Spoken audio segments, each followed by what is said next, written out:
The South Wind by Algernon Blackwood. It is impossible to say through which sense or combination of senses I knew that someone was approaching, was already near, but most probably it was the deep, underlying mother sense, including them all, that conveyed the delicate warning. At any rate, the scene shifters of my moods knew it too, for very swiftly they prepared the stage, then, ever soft-footed and invisible, stood aside to wait. As I went down the village street on my way to bed after midnight, the high alpine valley lay silent in its frozen stillness. For days it had now lain thus, even the mouths of its cataracts stopped with ice, and for days, too, the dry, tight cold had drawn up the nerves of the humans in it to a sharp, thin pitch of exhilaration that at last began to call for the gentler comfort of relaxation. The key had been a little too high, the inner tautness too prolonged. The tension of that implacable northeast wind, the bise noire, had drawn its twisted wires too long through our very entrails. We all sighed for some loosening of the bands, the comforting touch of something damp, soft, less penetratingly acute. And now, as I turned, midway in the little journey from the inn to my room above the La Poste, this sudden warning that someone was approaching repeated its silent wireless message, and I paused to listen and to watch. Yet at first I searched in vain. The village street lay empty, a white ribbon between the black walls of the big-roofed chalets. There were no lights in any of the houses. The hotels stood gaunt and ugly, with their myriad shuttered windows, and the church, topped by the Crown de Savoie in stone, was so engulfed by the shadows of the mountains that it seemed almost a part of them.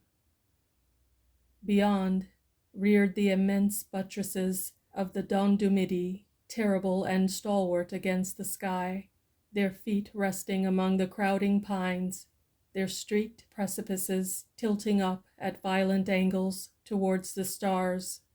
The bands of snow, belting their enormous flanks, stretched for miles, faintly gleaming like Saturn's rings.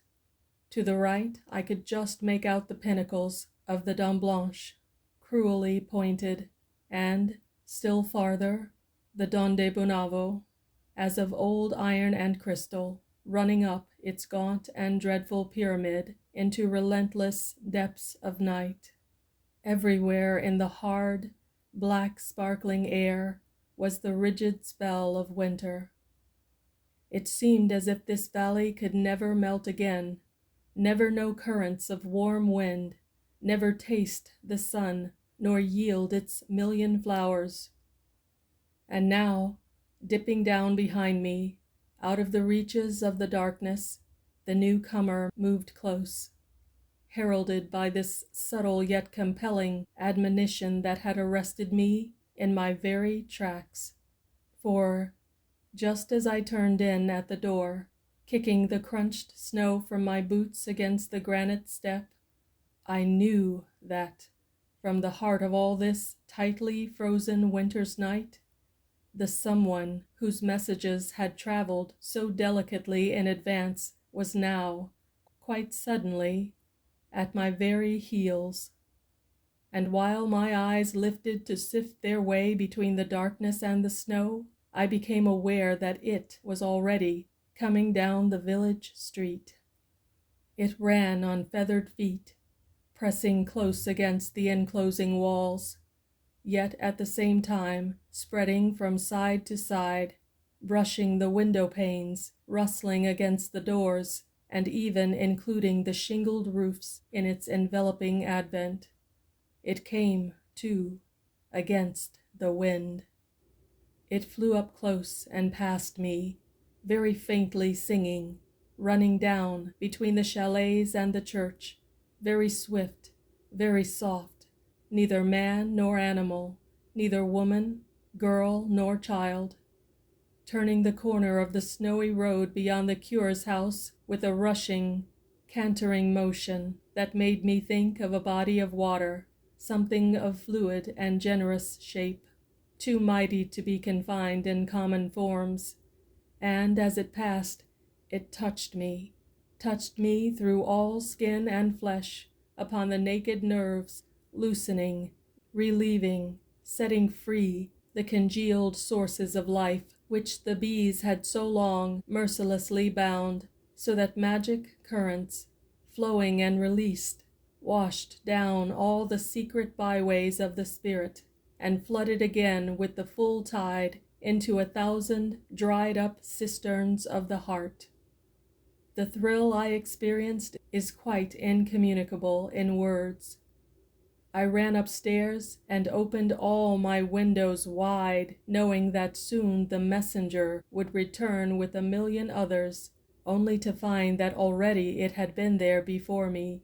Its taste was in the air, fragrant and alive, in my very mouth.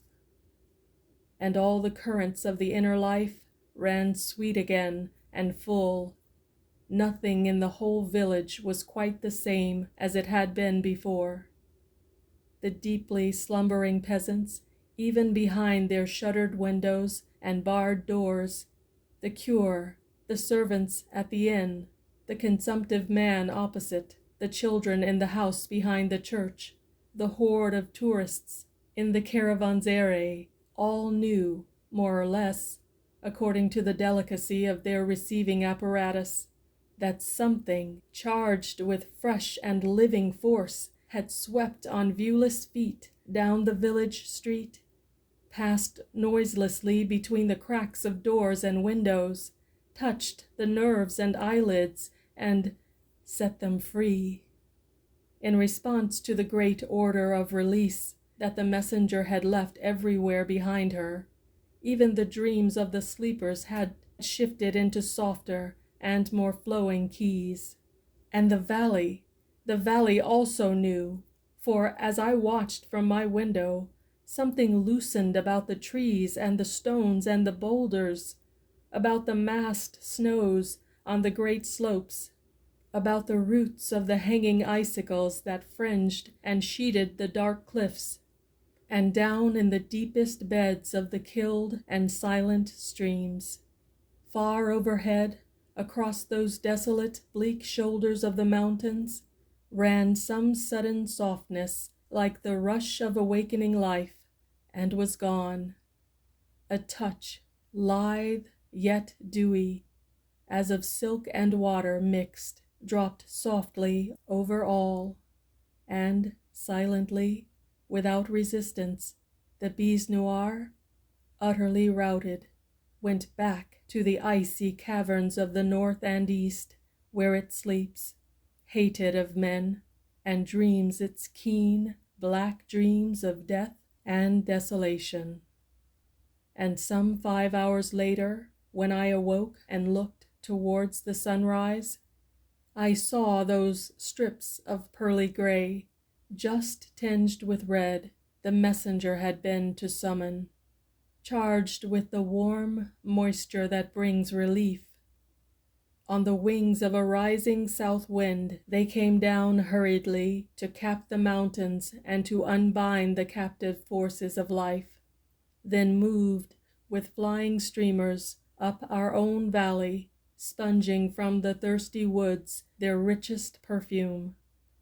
And farther down, in soft, wet fields, stood the leafless poplars, with little pools of water jimming the grass between, and pouring their musical overflow through runnels of dark and sodden leaves to join the rapidly increasing torrents descending from the mountains.